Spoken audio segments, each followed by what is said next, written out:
Honest question. How many of you grew up extremely sensitive or maybe even borderline psychic? Or how many of you know a child or a kid, maybe it's somebody in your family, maybe it's your own child, who is gifted in some way? I think it's much more common than most people realize. And especially now and moving into the future, I think it's going to become more and more common. I asked this question because I was a very sensitive child. I wouldn't say that I was psychic, but I wouldn't say that exactly. But at a certain point, it became abundantly clear to me that I was experiencing the world much differently than the people around me. I bring this up because the most recent podcast that I did with Dan Harkis, she talks about her experience being able to see the deceased and communicate with them openly. And I'd really love to know how common this phenomenon is. I know children are much more open.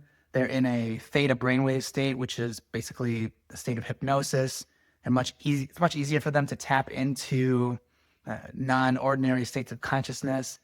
Kids are super imaginative and they have a much greater connection with creativity and with source, in my opinion.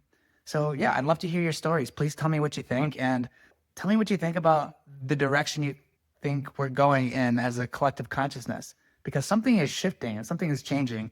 And my sense is that there are going to be a lot more gifted and psychic kids being born and that are on the planet now and that are coming onto the planet, and that we're going to have to treat them differently and do something differently to help foster their gifts. And so they grow up feeling like they're not ostracized or they're not othered or anything like that.